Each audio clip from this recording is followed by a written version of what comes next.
All right, welcome back to the second hour of the show. And of course, our first sit down.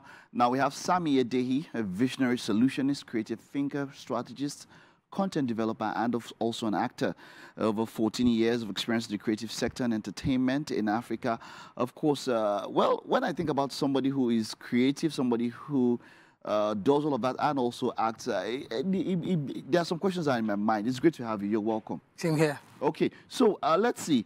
Has entertainment always been the thing for you? Did you start as entertainment, considering all the kinds of things you do and the kind of person you are? Has entertainment always been the first thing? Well, for me, yes, it has always been the first. I've loved entertainment, acting since I was little. Okay. Yeah, but of course, our parents, you know how they are. Yes.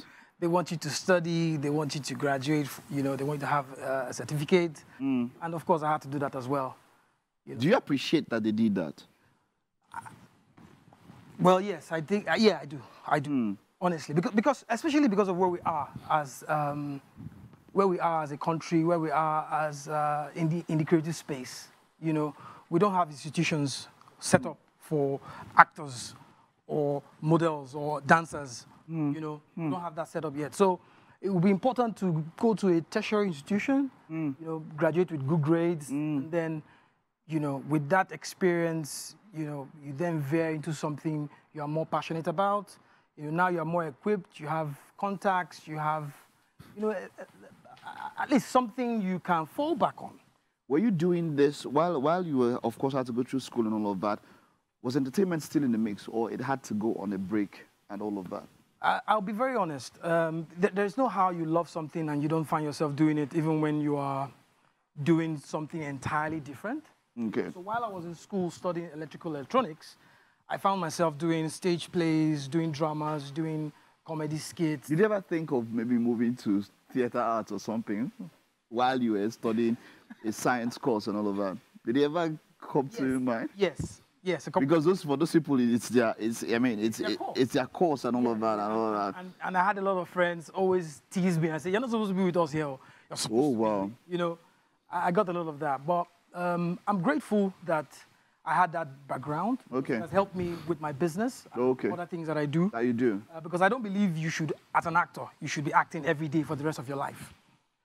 I believe, like other art, you should find time to focus on one project, one character, and when you are done, you know, you detox yourself and prepare for the next. Now that's the challenge. We are in an industry where I've seen people who are on 3 or 4 sets at the same time. Yeah. And of course, there are very many reasons. You know, finance people are trying to get money. The money is not so much. That's why they have to do that. But you see somebody jumping. In fact, somebody will jump in between and do three different sets in one day. Oh, yeah. How do they move from one character to one character? How much do you think this would affect the quality of the output? I mean, if you have, like, from what you're saying now, and I understand where, look, foreigners, if you want to get into a project, they're there for months, and then when they, like you said, they take out some time, go out of the character, go into another one. How does what we do here, how does it affect the quality of our output of what we bring? Well, I think for starters, we are very low on standard. Yeah. You know, our standards are very low, which is very poor. Because when you improve on your standards, you know, you then realize that you cannot jump from these sets to these sets. Because for starters, the characters don't even look alike. Yeah. It shouldn't look alike. Yes. Probably shouldn't sound alike. You know, so you find yourself in that space if you try to do that. I don't do that. I've never seen act. I don't even believe acting should be in that. You should, as an actor, I don't think you should have that mindset. You know, I believe you should do one project. Myself, if I do 3 projects in a year, I'm good. Optimally, wonderful. I'll tell you the truth. Those will be the biggest projects that year. Okay, so now that it comes to the question. Somebody, they are not your projects per se, so you might not have a say in all of that. Do you reject scripts, or you do? A lot. Just like Burna Boy. Burna Boy rejects a lot of songs and collaborations because you want to sing, and because I can sing doesn't mean we should sing. We should sing together. Okay. It doesn't mean because you're a producer doesn't mean you can produce the kind of project that you want. So what are your own standards? Why would you reject the script? I would reject scripts that don't have a good story. Scripts that the characters are not definitive. You know, I want to try something new, something different, something unique. Not the regular, everyday chicken and Ada sitting in the house. When did you go to work? What did you cook? Yeah. Also, we are more on, we're big on quantity rather than quality, as it were. But as it stands also, we're also doing quite well. We have some stand-up, streaming services now has made it. What has streaming been an advantage to Nollywood, as it were? It has. In your own way? It has been a big advantage because now we have more platforms. We have more platforms to put our content on. Okay. And then we have people, we have entities who have come with more finance and more financial support, But still, the problem is and has been our mentality. Okay, how do you mean? We don't love ourselves enough over here, and it's a problem. It's showing in our industry. So you hear cases where maybe a producer was given maybe an X, maybe sum, let's say 50 million. Okay. This is not just using it. Yeah, just using it, okay. Yeah. And then that producer ends up spending maybe half of that or less than half on the food. That is there. So that one day. We're having in the government. That one day. It's happening in the industry. So, and that makes it, and then that it's not really finance being the problem. It's about how the finance is being used and all of that. So you're using execution 10 million for a 50 million naira project? So yeah, for something that was commissioned for that particular amount. So how's that going to stop?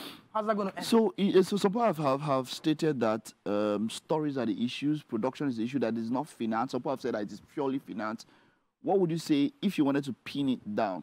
To one or two issues, what would you say is the major issue? It's standards. Standards. Our standard is too poor.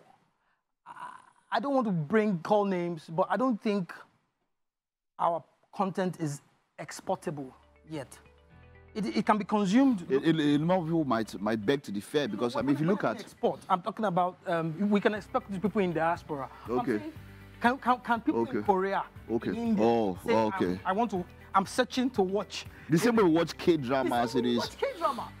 Okay, now I get what you're saying. So yes, you have a lot of our content being consumed by diasporans. In diaspora. I get where you're coming from now. Other countries demanding for our content, telling us, come to my country and do a premiere. Come to my country and market. Come to my country and I want to collaborate with your industry. Wonderful. All right, so is there anything your fans can look forward to? Do you have anything on the horizon, something that people who love you can watch out for? 2024 is a massive year for Sammi Edehi. Okay. My last project that was, shown across Africa, over 50-something countries, which is Anahe. Okay. One of Africa's biggest. All right. Yes. Thankfully, we've done another one now. Okay. There'll be some more of that from 2024. Okay. A series also or a movie? Yeah, a series. Okay. Yeah, a series. Long series. Okay. 130 episodes. I'm sure they will love it. All right. They'll go back. Wonderful. 130 episodes. That's quite something, Yeah, so I wish we had more time. So you see how much time it would take. It would take to shoot something like that. Okay. I wish we had much more time to talk about that. But yes, wishing you the best. And thank you. Well done. Keep it up. All right. Okay. So that's it. Okay. All right. So that's it. And we'll take a time out now. Stay with us. We will be right back after this time out.